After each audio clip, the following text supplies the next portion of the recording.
सभी साथियों का स्वागत है आपके अपने चैनल साइंस फाइटर क्लासेज में। आज हम डिस्कस करेंगे राजस्थान कर्मचारी चयन बोर्ड की विभिन्न परीक्षाओं में पूछे गए प्रश्न जो आपके आगामी परीक्षाओं के लिए काफ़ी इंपॉर्टेंट आपके लिए रहने वाले हैं। सभी प्रश्नों को बहुत ही शानदार तरीके से एक्सप्लेन किया गया है जो आपको आपके लक्ष्य तक पहुँचाने में काफ़ी मददगार साबित होगा। इस माटी को महबूब लिखो, भारत को अपनी जान लिखो, इस देश की मिट्टी मिट्टी में तुम राम लिखो, रहमान लिखो। इतिहास बनाए जाते हैं परिवर्तन से बलिदानों से, इतिहास बनाए जाते हैं परिवर्तन से बलिदानों से, सब लिखते होंगे स्याही से, तुम लहू से हिंदुस्तान लिखो, तुम लहू से हिंदुस्तान लिखो। तो चलिए दोस्तों, आज हम अपना फर्स्ट क्वेश्चन स्टार्ट करते हैं। पहला क्वेश्चन आपके सामने ये रहा आपकी स्क्रीन पे। निम्न में से कौन सा राजपूतों की उत्पत्ति अग्निकुंड से मानता है या संबंधित करता है? तो ऑप्शन आपके सामने है साथियों, पृथ्वीराज रासो, हमीर रासो, बिसलदेव रासो और खुमान रासो।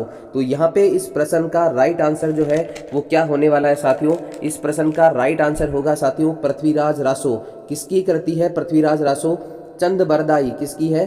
चंद बरदाई की कृति है पृथ्वीराज रासो। जो राजपूतों की उत्पत्ति जो है वो किससे मानता है? अग्निकुंड से मानता है। चलिए बाकी जो ऑप्शन है उनके बारे में भी हम डिस्कस कर लेते हैं। हमीर रासो जो है वो किसके द्वारा लिखा गया? जोधराज। किसके द्वारा लिखा गया? जोधराज के द्वारा। इसके अलावा बिसलदेव रासो जो है वो किसकी रचना है? नरपति नाल। किसकी रचना है साथियों? नरपति नाल की रचना। इसके अलावा जो खुमान रासो है वो किसकी रचना है साथियों? दलपत विजय। किसकी रचना है? दलपत विजय की रचना है। चलिए साथियों, बढ़ते हैं नेक्स्ट क्वेश्चन की ओर। अगला क्वेश्चन ये रहा आपके सामने आपकी स्क्रीन पर। बहुत ही शानदार गजब का क्वेश्चन यहाँ पे पूछा गया है। कौन सा दुर्ग चीला का टीला कहलाया? किस दुर्ग को चील का टीला कहते हैं या फिर इस नाम से इसको जाना जाता है? ऑप्शन आपके सामने है नाहरगढ़, कुंभलगढ़, जयगढ़ और मेहरानगढ़। तो देखिए साथियों, चील का टीला जो है वो किसको कहा जाता है? जयगढ़ को कहा जाता है। क्यों कहा जाता है जयगढ़ को चील का टीला? क्योंकि जयगढ़ का जो किला है वो किस पहाड़ी पे स्थित है? चीला का टीला नामक पहाड़ी पर स्थित है, इसलिए इसको चील का टीला भी कहा जाता है। इसके अलावा हम बात करें तो सवाई जयसिंह ने यहाँ पे जयगढ़ में एक तोप खाने का निर्माण करवाया था। किसका निर्माण करवाया था? तोप खाने का निर्माण करवाया था। इसके अलावा हम बात करें तो जयगढ़ के किले में एशिया की सबसे बड़ी तोप है जिसका नाम है साथियों जयबाण। क्या नाम है? जयबाण। इसका दूसरा नाम भी है जो काफी बार पूछा जाता है। जयबाण का दूसरा नाम क्या है साथियों? रणबंका तोप। क्या कहते हैं इसको? रणबंका तोप कहते हैं। एक बार एक प्रश्न पूछा गया था तोप से संबंधित और उसका नाम था रामचंगी तोप। रामचंगी तोप का संबंध किस दुर्ग से है? ये क्वेश्चन एक बार आरएसएसबी की एग्जाम में पूछा गया था। तो साथियों, रामचंगी तोप का जो संबंध है वो किससे है? बीकानेर दुर्ग से। किससे है? बीकानेर दुर्ग से। इसके अलावा हम बात करें तो यहाँ पे देखिए जयगढ़ एक ऐसा किला है जिसमें एक आंतरिक छोटा दुर्ग है विजयगढ़ नाम का। किस नाम का है साथियों? विजयगढ़ नाम का एक आंतरिक किला है जहां पे सवाई जयसिंह ने अपने भाई विजय सिंह को कैद किया था और इसी को शास्त्रागार के नाम से जाना जाता है। चलिए साथियों, बढ़ते हैं नेक्स्ट क्वेश्चन की ओर। अगला क्वेश्चन ये रहा आपके सामने आपकी स्क्रीन पर। बहुत ही शानदार प्रश्न यहाँ पे आपको पूछा गया है। पन्नाधाय ने जिसके जीवन को बचाया था वो कौन था? राणा सांगा, रावल रतन सिंह, राणा प्रताप, राणा उदय सिंह। तो इस प्रश्न का राइट आंसर दोस्तों होगा राणा उदय सिंह। तो यहाँ पे देखिए उदय सिंह जो थे वो कितने थे? दो थे। उदय सिंह फर्स्ट और दूसरा था उदय सिंह सेकेंड। तो पन्नाधाय ने जिस उदय सिंह को बचाया था वो कौन था दोस्तों? उदय सिंह सेकेंड। तो चलिए बात करते हैं उदय सिंह फर्स्ट की। तो उदय सिंह फर्स्ट कौन था? उदय सिंह फर्स्ट था महाराणा कुंभा का पुत्र जिसका नाम था उदा, जिसने महाराणा कुंभा की हत्या कर दी थी। इसको मेवाड़ का पितृहंता भी कहा जाता है। तो इसमें आप कंफ्यूज ना हो। पन्नाधाय ने जिस उदय सिंह को बचाया था वो कौन था? उदय सिंह सेकेंड था। उदय सिंह फर्स्ट कौन था? महाराणा कुंभा का पुत्र। चलिए बढ़ते हैं साथियों नेक्स्ट क्वेश्चन की ओर। अगला क्वेश्चन ये रहा आपके सामने आपकी स्क्रीन पर। एक और शानदार प्रश्न यहाँ पे, बहुत ही गजब का प्रश्न आपको यहाँ पे पूछा गया है। बैलगाड़ी मेले के नाम से कौन सा मेला प्रसिद्ध है? देखिए ऑप्शन आपके सामने है कैला देवी, करणी माता, शीतला माता और इनमें से कोई नहीं। तो साथियों, बैलगाड़ी मेला जो है वो किस मेले को कहा जाता है? शीतला माता के मेले को। और इस मंदिर का जो निर्माण है, शीतला माता के मंदिर का निर्माण है, वो किसने करवाया था? माधो सिंह ने करवाया था। किसने करवाया था साथियों? माधो सिंह ने करवाया था। कहाँ पे करवाया था? सील की डूंगरी चाकसू। कहाँ पे करवाया था? सील की डूंगरी चाकसू में करवाया था। इसके अलावा इस माता को, शीतला माता को चेचक निवारक देवी के रूप में पूजा जाता है। इनके जो पुजारी होते हैं वो कौन होते हैं? कुम्हार जाति के लोग होते हैं। इसके अलावा इस माता की जो सवारी है वो क्या होती है साथियों? गधे की सवारी होती है। तो बहुत ही अच्छा प्रश्न यहाँ पे आपको पूछा गया था। इसके अलावा हम बात करें कैला देवी की, तो देखिए कैला देवी का जो मंदिर है वो कहाँ पे है साथियों? कैला देवी का मंदिर है साथियों करौली में। किस पहाड़ी पे स्थित है? त्रिकूट पहाड़ी पे, त्रिकूट पर्वत पे स्थित है कैला देवी माता का मंदिर। इसके अलावा कैला देवी माता का लक्खी मेला यहाँ पे भरता है और लांगुरिया गीत जो है उनका संबंध भी किससे है? कैला देवी माता से है, करौली से है। इसके अलावा माता के मेले में यदि हम बात करें तो गुजर व मीणा जनजाति द्वारा एक नृत्य किया जाता है, जिस नृत्य को कहते हैं जोगणिया नृत्य। कौन सा नृत्य किया जाता है साथियों? जोगणिया नृत्य किया जाता है गुजर और मीणा जनजाति के द्वारा। तो यहाँ से एक नदी भी प्रवाहित होती है जिसका नाम है साथियों काली सिंध नदी। कौन सी नदी प्रवाहित होती है यहाँ से? काली सिंध नदी। तो चलिए दोस्तों बढ़ते हैं नेक्स्ट क्वेश्चन की ओर। अगला क्वेश्चन ये रहा आपके सामने आपकी स्क्रीन पर। एक और शानदार प्रश्न, गजब का प्रश्न आपको यहाँ पे पूछा गया है। झालरापाटन के सूर्य मंदिर की मुख्य विशेषता क्या है? देखिए साथियों सबसे ज्यादा मंदिर जो है वो कहाँ पे है? सिरोही में। सबसे ज्यादा सूर्य मंदिर जो है, जहाँ पे इसे कहा जाता है कि पग पग पर क्या है? सूर्य मंदिर है। कहाँ पे सूर्य मंदिर सबसे ज्यादा है? राजस्थान में, सिरोही में। लेकिन सबसे मुख्य जो मंदिर है सूर्य मंदिर वो कहाँ पे है? झालरापाटन, झालावाड़ में। तो इस मंदिर की जो मुख्य विशेषता है साथियों वो क्या है? सप्तरथ। इसमें भगवान सूर्य को 7 रथों पर बैठाकर ले जाते हुए दिखाया गया है। इसके अलावा इस मंदिर को पद्मनाभ मंदिर भी कहा जाता है। क्या कहा जाता है इसको? पद्मनाभ मंदिर भी कहा जाता है। इसके अलावा कर्नल टोड ने इसे चतुर्भुज मंदिर भी कहा था, क्योंकि यहाँ पे भगवान विष्णु की मूर्ति जो है वो विद्यमान है, इसलिए कर्नल टोड ने इसे क्या कहा था? इसे क्या कहा था? चतुर्भुज मंदिर भी कहा था। चलिए बढ़ते हैं साथियों आज के नेक्स्ट क्वेश्चन की ओर। ये रहा आपके सामने अगला क्वेश्चन आपकी स्क्रीन पर। बहुत ही गजब का प्रश्न यहाँ पे आपको पूछा गया है। घटियाला प्राकृत अभिलेख किस शासक से संबंधित है? बहुत ही अच्छा प्रश्न है। यहाँ पे देखिए घटियाला अभिलेख, घटियाला अभिलेख का जो संबंध है साथियों वो किससे है? प्रतिहार शासक कक्कू का। तो इस प्रश्न का राइट आंसर क्या होगा साथियों? प्रतिहार शासक कक्कू का। देखिए साथियों घटियाला अभिलेख जो है वो लगभग 861 ईस्वी का है। कौन सी ईस्वी का है? 861 ईस्वी का है। और ये मंडोर से संबंधित है। कहाँ से संबंधित है? मंडोर। कहाँ से संबंधित है साथियों? मंडोर जोधपुर से संबंधित है, क्योंकि यहाँ पर जो मंडोर जोधपुर में है यहाँ पर प्रतिहार राजाओं ने शासन किया था। कब किसने शासन किया था मंडोर पे? प्रतिहार शासकों ने। कुकुक, यहाँ पे हम बात कर रहे हैं कुकुका की। तो कुकुका ये जो अभिलेख, कुकुका जो है उसने ये अभिलेख क्या करवाया था? उत्कीर्ण करवाया था। जो घटियाला अभिलेख है ये किसके द्वारा उत्कीर्ण करवाया गया था? कुकुका के द्वारा। गुजर प्रतिहार शासक सबसे पहले मंडोर पे शासन करते हैं, इस चीज को भी आप नोट कर लें। और गुजर प्रतिहारों का जो आदि पुरुष माना गया है वो किसे माना गया है साथियों? हरीश चंद्र को माना गया है। किसको माना गया है? हरीश चंद्र को माना गया। इसका मतलब ये हुआ कि हरीश चंद्र से लेकर के कुकुक तक के सभी राजाओं का वर्णन किसमें दिया गया है? घटियाला अभिलेख में दिया गया है। इसके अलावा और भी शानदार प्रश्न यहाँ पे बनते हैं जो आपके RSSB एग्जाम में पूछे भी गए हैं। गुजर प्रतिहारों की जो प्रथम राजधानी थी साथियों वो कौन सी थी? मंडोर थी। कौन सी थी? मंडोर थी। इसके अलावा दूसरी जो राजधानी है गुजर प्रतिहारों की वो कौन सी थी साथियों? मेड़ता। कौन सी थी? मेड़ता। इसके अलावा हम बात करें तीसरी राजधानी जो है गुजर प्रतिहारों की वो कौन सी थी? भीनमाल। कौन सी थी साथियों? भीनमाल। चौथी राजधानी जो थी वो कौन सी थी? चौथी राजधानी थी साथियों जालोर। कौन सी थी? जालोर। और इसके अलावा पांचवी जो राजधानी थी वो कौन सी थी? उज्जैन। और सबसे अंतिम राजधानी जो थी गुजर प्रतिहारों की वो कौन सी थी? कन्नौज। बहुत ही इंपॉर्टेंट प्रश्न यहाँ पे गुजर प्रतिहारों को लेकर के बनते हैं। सबसे प्रथम राजधानी मंडोर, उसके अलावा दूसरी राजधानी किसको बनाया? मेड़ता को, तीसरी भीनमाल, चौथी जालोर, पांचवी उज्जैन और अंतिम राजधानी जो थी साथियों वो किसको बनाया गया? अंतिम राजधानी किसको बनाया गया? कन्नौज को। चलिए बढ़ते हैं नेक्स्ट क्वेश्चन की ओर। अगला क्वेश्चन ये रहा आपके सामने आपकी स्क्रीन पर। निम्नलिखित में से कौन सा ग्रंथ जयपुर की स्थापना एवं शहर की नगर निर्माण की जानकारी देता है? बहुत ही गजब का प्रश्न आपको यहाँ पे पूछा गया है कि कौन सा ग्रंथ जयपुर की स्थापना और शहर की नगर निर्माण की जानकारी आपको देता है। तो यहाँ पे देखिए ऑप्शन आपको दिए गए हैं साथियों। ऑप्शन आपके सामने है हमीर रासो, राज विनोद, वंश भास्कर और बुद्धि विलास। तो चलिए हम बात करते हैं इस क्वेश्चन का जो राइट आंसर होगा साथियों वो क्या होगा, बुद्धि विलास। यहाँ पे दोस्तों आमेर के मीणाओं को हमने ये पढ़ा था कि आमेर के जो मीणा है उनको कोकिल देव ने हरा करके आमेर को अपनी क्या बनाया, राजधानी बनाया।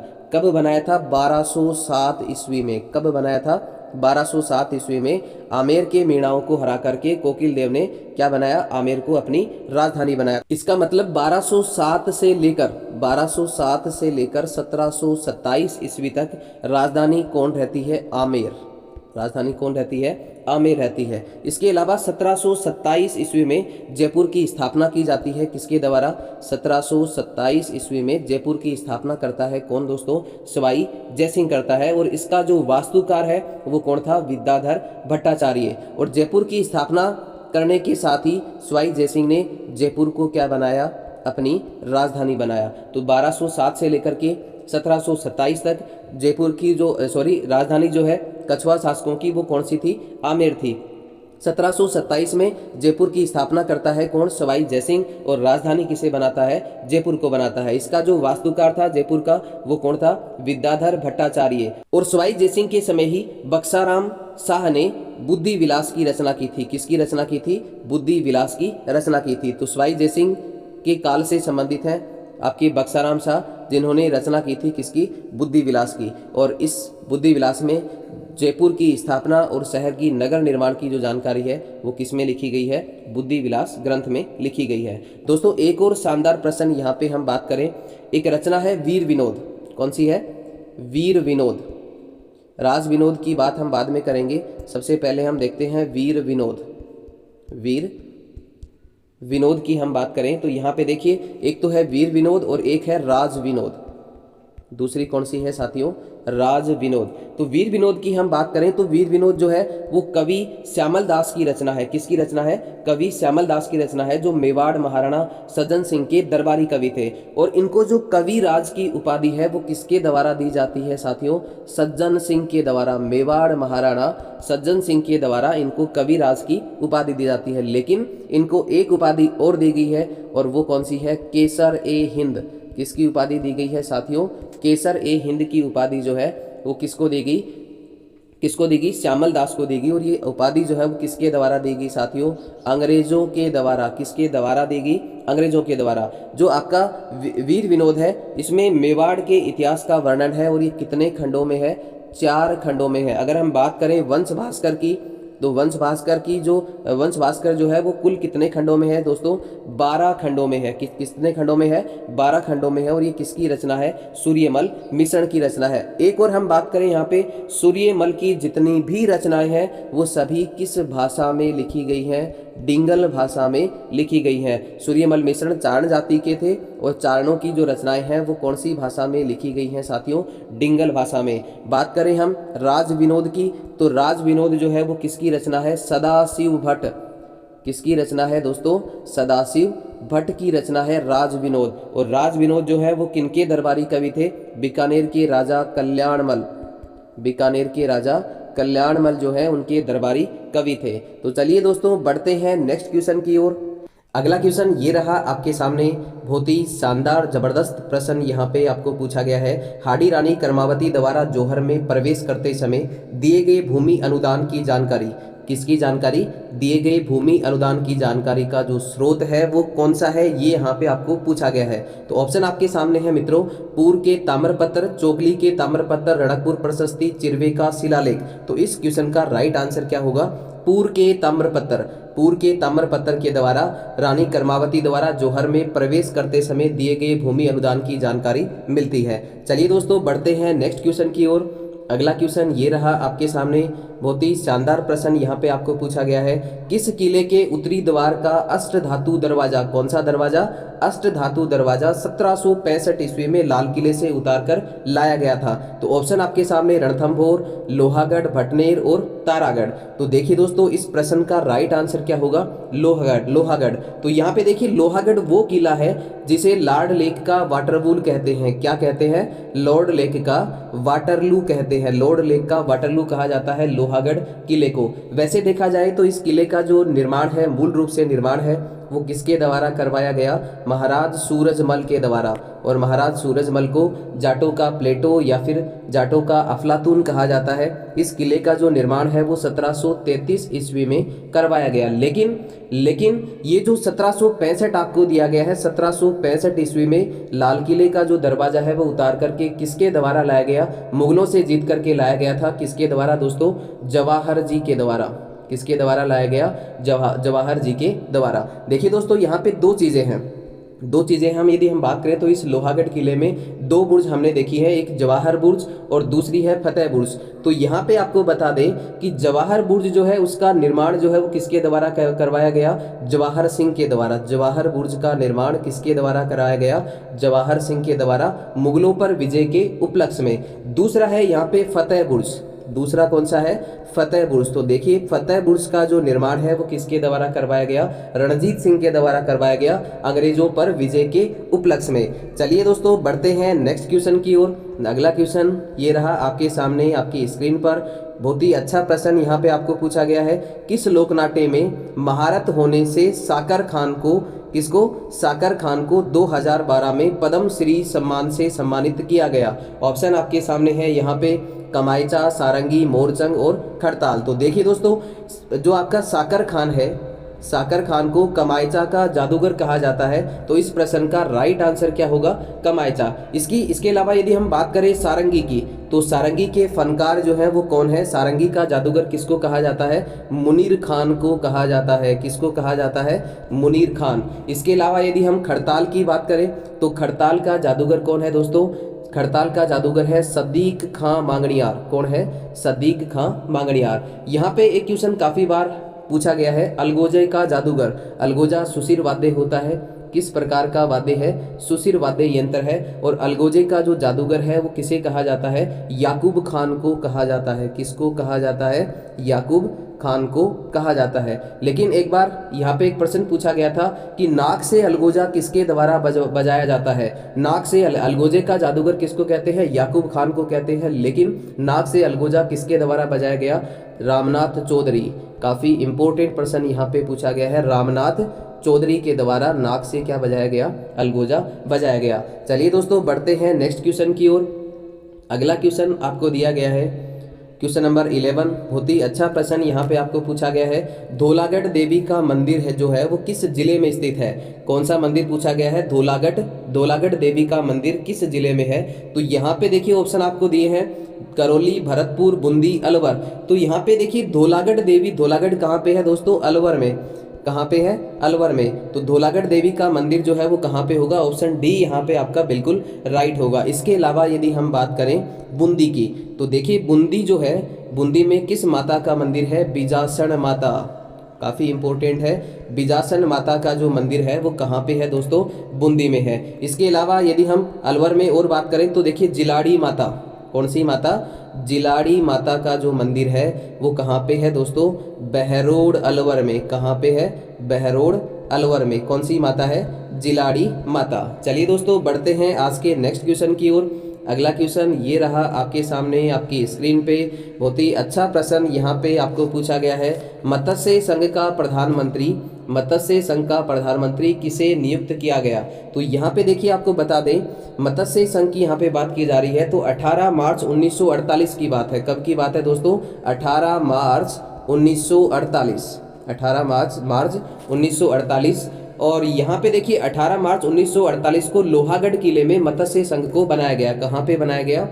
लोहागढ़ किले के अंदर मत्स्य संघ को बनाया गया। यहाँ पे अलवर, भरतपुर, धौलपुर और करौली 4 रियासतों को मिलाकर के मत्स्य संघ की स्थापना की गई। और इसका जो प्रधानमंत्री है वो किसे बनाया गया? शोभाराम कुमावत को बनाया गया। इसका जो नामकरण है, इस मत्स्य संघ का जो नामकरण है वो किसके द्वारा किया गया? के.एम. मुंशी। किसके द्वारा किया गया दोस्तों?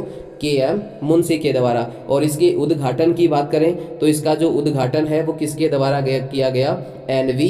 गौडगिल के द्वारा। एनवी गॉडगिल के द्वारा। तो ये क्वेश्चन जो है वो आप यहाँ से नोट कर सकते हैं, आप इनका स्क्रीनशॉट भी ले सकते हैं। 18 मार्च 1948 को लोहागढ़ किले में मत्स्य संघ को बनाया गया और 4 रियासतें अलवर, भरतपुर, धौलपुर, करौली को मिलाकर के मत्स्य संघ को बनाया गया। और इसका जो प्रधानमंत्री है वो किसे बनाया गया? शोभाराम कुमावत को। इसका नामकरण मुंशी के मुंशी के द्वारा, और इसका जो उद्घाटन है वो किसके द्वारा किया गया? एनवी गॉडगिल के द्वारा। चलिए दोस्तों बढ़ते हैं नेक्स्ट क्वेश्चन की ओर। अगला क्वेश्चन ये रहा आपके सामने आपकी स्क्रीन पे। बहुत ही अच्छा प्रश्न यहाँ पे आपको पूछा गया है। निम्नलिखित में से कौन सा युग्म सही सुमेलित नहीं है, ये आपको यहाँ पे पूछा गया है। तो खानवा का युद्ध, देखिए खानवा का युद्ध बाबर और राणा सांगा के बीच लड़ा गया 1527 में, जो बिल्कुल यहाँ पे राइट है। यदि हम बात करें गिरी सुमेल के युद्ध की, तो गिरी सुमेल का युद्ध दोस्तों किसके बीच लड़ा गया?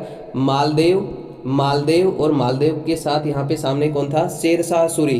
कब लड़ा गया? 1544। और इस युद्ध में मालदेव के जो सेनापति थे जेता और कुपा, वो क्या हो गए? लड़ते हुए वीरगति को प्राप्त हुए। बहुत ही यहाँ पे शेरशाह सूरी बहुत मुश्किल से इस युद्ध को जीत पाया था, और तब उसने एक बात कही थी यहाँ पे कि मैं मुट्ठी भर बाजरे के लिए हिंदुस्तान की बादशाहत खो देता। तो गिरी सुमेल का युद्ध यहाँ पे 1544 में लड़ा गया, जो बिल्कुल राइट है। इसके अलावा यदि हम बात करें दिवेर के युद्ध की, तो देखिए दोस्तों दिवेर का युद्ध अकबर और प्रताप के बीच में लड़ा गया। कब लड़ा गया दोस्तों? 1582 ईस्वी में। तो यहाँ पे आपका ऑप्शन नंबर सी क्या होगा? बिल्कुल राइट होगा। दिवेर का युद्ध 1682 में नहीं लड़ा गया। कब लड़ा गया? 1582 ईस्वी में। और इस दिवेर के युद्ध को राजस्थान का क्या कहा जाता है? सॉरी, मेवाड़ का मैराथन। क्या कहा जाता है? मेवाड़ का मैराथन कहा जाता है। किस युद्ध को कहा जाता है दोस्तों? दिवेर के युद्ध को मेवाड़ का मैराथन कहा जाता है। और ये किसके द्वारा कहा गया? कर्नल टोड के द्वारा। आगे हम बात करते हैं हल्दी घाटी युद्ध की। तो हल्दी घाटी का युद्ध कब लड़ा गया? 1576 ईस्वी में। और इस हल्दी घाटी युद्ध को खमनोर का युद्ध कहा था किसने? अबुल फजल ने। किसने कहा था? अबुल फजल ने खमनोर का युद्ध। इसके अलावा बंदायूनी ने इसको क्या कहा था? गोगुंदा का युद्ध कहा था।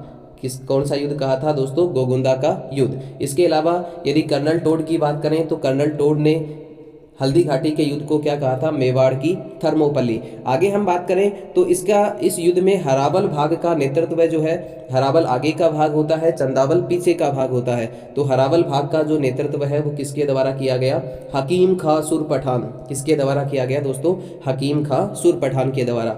और चंदावल भाग का नेतृत्व है कौन सा? चंदावल भाग का नेतृत्व है किसके द्वारा किया गया? राणा पुंजा के द्वारा। किसके द्वारा किया गया? राणा पुंजा के द्वारा। चलिए बढ़ते हैं नेक्स्ट क्वेश्चन की ओर। अगला क्वेश्चन आपको दिया गया है, ये रहा आपके सामने आपकी स्क्रीन पर। आदिवासियों का सबसे बड़ा मेला कौन सा? आदिवासियों का सबसे बड़ा मेला बेणेश्वर का मेला कब आयोजित किया जाता है? ऑप्शन आपके सामने चैत्र मास की पूर्णिमा, आश्विन मास की पूर्णिमा, भाद्रपद मास की पूर्णिमा और माघ मास की पूर्णिमा। तो देखिए आदिवासियों का सबसे बड़ा मेला बेणेश्वर मेले का आयोजन कहाँ पे किया जाता है? डूंगरपुर में किया जाता है। और एक यहाँ पे जिस गाँव में इस मेले का आयोजन किया जाता है वो गाँव है साथियों कौन सा? साबला गाँव। कौन सा है? साबला गाँव डूंगरपुर में। और यहाँ पे एक प्रसिद्ध व्यक्ति का जन्म भी होता है, तो उस व्यक्ति का नाम क्या है दोस्तों? मावजी। संत मावजी का संबंध जो जन्म स्थली है वो कौन सी है? साबला ग्राम डूंगरपुर। और मावजी की जो वाणी है वो क्या कहलाती है? चोपड़ा कहलाती है। क्या कहलाती है? चोपड़ा कहलाती है। यहाँ पे जो बेणेश्वर धाम में मेला भरता है, बेणेश्वर का जो मेला है वो माही जाखम सोम नदी के किनारे पर भरता है। यहाँ पे त्रिवेणी संगम भी है। और ये मेला कब आयोजित किया जाता है? माघ पूर्णिमा को। कब आयोजित किया जाता है? माघ महीने की, माघ मास की पूर्णिमा को आयोजित किया जाता है। चलिए दोस्तों बढ़ते हैं नेक्स्ट क्वेश्चन की ओर। अगला क्वेश्चन ये रहा आपके सामने। बहुत ही अच्छा प्रश्न यहाँ पे आपको पूछा गया है। राजस्थान में भूमिज शैली का सबसे पुराना मंदिर कौन सा है? ऑप्शन आपको दिए हैं मेनाल का महानालेश्वर मंदिर, बारा का भिंड देवरा मंदिर, बिजोलिया का उंडेश्वर मंदिर और सेवाड़ी का जैन मंदिर। तो देखिए दोस्तों मंदिर निर्माण की 3 शैलियां हैं, नागर शैली, इसके अलावा द्रविड़ शैली और बीच। देखिए नागर शैली जो है उत्तर भारत के मंदिर नागर शैली में है, दक्षिण भारत के मंदिर द्रविड़ शैली में है। और जो बीच की शैली है वो कौन सी है दोस्तों? बेसर शैली। कौन सी शैली है? बेसर शैली। तो यहाँ पे लगभग 11वीं शताब्दी का मंदिर है ये। कौन सा? आपका राजस्थान में भूमिज शैली का जो मंदिर है, यहाँ पे जो आपको ऑप्शन में दिया गया सेवाड़ी का जैन मंदिर सबसे प्राचीन मंदिर है ये भूमिज शैली का, राजस्थान में सेवाड़ी का जैन मंदिर। और कौन सी सदी का है ये? 11वीं शताब्दी का है। कौन सी शताब्दी का है दोस्तों? 11वीं शताब्दी का मंदिर है। और ये जो आपको दिया गया है भूमित शैली, जो आपकी भूमित शैली होती है वो किसकी उपशैली है? नागर शैली की उपशैली मानी जाती है। भूमित शैली किसकी उपशैली है दोस्तों? नागर शैली की उपशैली है। ये जो मंदिर है सेवाड़ी का जैन मंदिर, ये आपका भूमित शैली का सबसे पुराना मंदिर है। ये आप इसको नोट कर लीजिए। इसके अलावा बाकी के जो मंदिर आपको दिए गए हैं, मेनाल का महालानेश्वर मंदिर, बारा का भेड़देवरा, बिजोलिया का उंडेश्वर और ये सेवाड़ी का जैन मंदिर, ये सारे के सारे मंदिर जो हैं वो किस शैली में है दोस्तों? भूमित शैली के मंदिर हैं। चलिए बढ़ते हैं नेक्स्ट क्वेश्चन की ओर। अगला क्वेश्चन आपको दिया गया दोस्तों, ये रहा आपके सामने आपकी स्क्रीन पर। नेक्स्ट क्वेश्चन आपको दिया गया है क्वेश्चन नंबर 16। बहुत ही गजब का प्रश्न यहाँ पे आपको पूछा गया है। डीग के प्रसिद्ध महल कहाँ पर स्थित है? डीग के प्रसिद्ध महल, तो देखिए बदन सिंह द्वारा निर्मित डीग के महल कहाँ पे है दोस्तों? डीग महल कहाँ पे है? भरतपुर में। इस क्वेश्चन का राइट आंसर क्या होगा? भरतपुर। जबकि आप और यहाँ पे याद रख सकते हैं, जो डिग्गी पैलेस है, कौन सा पैलेस? डिग्गी पैलेस कहाँ पे है? जयपुर में। डिग्गी पैलेस कहाँ पे है? जयपुर में है। इसके अलावा यदि हम बात करें डिग्गी तालाब की, तो डिग्गी तालाब कहाँ पे है? डिग्गी तालाब है दोस्तों अजमेर में। कहाँ पे है डिग्गी तालाब? अजमेर में। इसके अलावा एक डिग्गी मालपुरा या फिर डिग्गी कल्याण जी का मंदिर है, और डिग्गी कल्याण जी का जो मंदिर है वो कहाँ पे है? मालपुरा टोंक। कहाँ पे है दोस्तों? मालपुरा टोंक में। डिग्गी कल्याण जी का मंदिर जो है वो कहाँ पे है? मालपुरा टोंक में स्थित है। तो ये तीनों चीज़ें जो हैं यहाँ पे काफ़ी इंपॉर्टेंट हैं। चलिए दोस्तों बढ़ते हैं नेक्स्ट क्वेश्चन की ओर। अगला क्वेश्चन ये रहा आपके सामने आपकी स्क्रीन पे। सलेमाबाद में निम्बारक आचार्य पीठ की स्थापना किसके द्वारा की गई? तो देखिए यहाँ पे ऑप्शन आपके सामने है, नारायण देव, हरिवंश देव, हरिव्यास देव, परशुराम देव। तो यहाँ पे आपको बता दें कि सलेमाबाद में जो निम्बारक पीठ है, निम्बारक संप्रदाय की पीठ है, उसकी स्थापना किसके द्वारा की गई? परशुराम देव के द्वारा। सलेमाबाद कहाँ पे है दोस्तों? अजमेर में। निम्बार्क संप्रदाय की जो प्रधान पीठ है वो कहाँ पे है? सलेमाबाद। और सलेमाबाद कहाँ पे है? अजमेर में। स्थापना किसके द्वारा? परशुराम देव के द्वारा। एक और आपको यहाँ पे बता दें कि जो सलेमाबाद है, सलेमाबाद निम्बार्क संप्रदाय की जो प्रमुख पीठ है वो किस नदी के किनारे है? रूपनगढ़ नदी के किनारे स्थित है। कौन सी नदी के किनारे स्थित है दोस्तों? रूपनगढ़ नदी के किनारे। निम्बार्क संप्रदाय के बहुत सारे नाम हैं यहाँ पे, यदि हम उनकी बात करें तो इसको निम्बार्क संप्रदाय भी कहते हैं। इसके अलावा सनक संप्रदाय भी कहा जाता है, और इसके अलावा इसको हंस संप्रदाय या फिर नारद संप्रदाय या फिर रसिक संप्रदाय भी कहा जाता है। चलिए दोस्तों बढ़ते हैं आज के नेक्स्ट क्वेश्चन की ओर। ये रहा आपके सामने अगला क्वेश्चन। बहुत ही अच्छा प्रश्न, गजब का प्रश्न यहाँ पे आपको पूछा गया है। राजपुताना एजेंसी की स्थापना किस वर्ष में की गई? तो यहाँ पे देखिए इस प्रश्न का राइट आंसर क्या होगा दोस्तों? 1832 ईस्वी में। और इसका मुख्यालय जो है वो कहाँ बनाया गया? अजमेर में। राजपुताना एजेंसी की स्थापना 1832 में, और इसका मुख्यालय जो है वो कहाँ बनाया गया? अजमेर में। इस समय प्रथम एजीजी जो थे वो कौन थे? प्रथम एजीजी कौन था यहाँ पे? इब्राहिम लोकेट। कौन था दोस्तों? इब्राहिम लोकेट। और 1857 की क्रांति की हम बात करें तो 1857 की क्रांति के समय जो एजीजी था वो कौन था? Patrick Lawrence. कौन था? पैट्रिक लॉरेंस था। तो दोनों ही क्वेश्चन यहाँ पे काफ़ी इंपॉर्टेंट हैं, आप साथ साथ इनको नोट कर सकते हैं। इसके अलावा देखिए एक बार इसका मुख्यालय भी चेंज किया गया, तो वो डेट क्या है? 1845 में इसका जो मुख्यालय है वो क्या किया गया? बदला गया। चलिए दोस्तों बढ़ते हैं नेक्स्ट क्वेश्चन की ओर। अगला क्वेश्चन ये रहा आपके सामने। बहुत ही शानदार प्रश्न यहाँ पे आपको दिया गया है। सिरोही रियासत का राजस्थान में विलय कितने चरणों में हुआ? आपके सामने ऑप्शन है 2, 3, 4 और 1। तो सिरोही रियासत का विलय जो है वो कितने चरणों में हुआ दोस्तों? 2 चरणों में। तो इस क्वेश्चन का राइट आंसर क्या होगा? ऑप्शन नंबर ए यहाँ पे बिल्कुल राइट होने वाला है। चलिए दोस्तों बढ़ते हैं नेक्स्ट क्वेश्चन की ओर। अगला क्वेश्चन आपको दिया गया है आज का अंतिम प्रश्न। शंकर देव राय समिति, बहुत ही गजब का प्रश्न यहाँ पे आपको दिया गया है। शंकर देव समिति की सिफारिश से राजस्थान के एकीकरण के कौन से चरण जो है वो संबंधित हैं? कौन सा चरण यहाँ पे संबंधित है शंकर देव राय समिति की सिफारिश से? चौथा, छठा, तीसरा और 5वां। तो यहाँ पे आपको बता दें कि कौन सा चरण संबंधित है? 5वां चरण संबंधित है। इस समिति ने, शंकर देव राय समिति ने वृहद राजस्थान में मत्स्य संघ को मिलाने की सिफारिश की थी, और क्या बनाया गया था? संयुक्त वृहद राजस्थान बनाया गया था मत्स्य संघ को मिला करके। तो ये चरण कौन सा था दोस्तों? पांचवा चरण। तो आज के लिए दोस्तों इतना ही। आप हमारा जो टेलीग्राम चैनल है वो ज्वाइन कर सकते हैं, वहाँ से आपको क्वेश्चनों की पीडीएफ है वो अवेलेबल करा दी जाएगी। इसके अलावा बहुत सारे क्वेश्चंस जो है वो आपको वहाँ से मिल सकते हैं। उस टेलीग्राम की जो लिंक है वो आपको इस वीडियो के डिस्क्रिप्शन में मिल जाएगी। आप सभी का बहुत बहुत धन्यवाद। जय हिंद, जय भारत।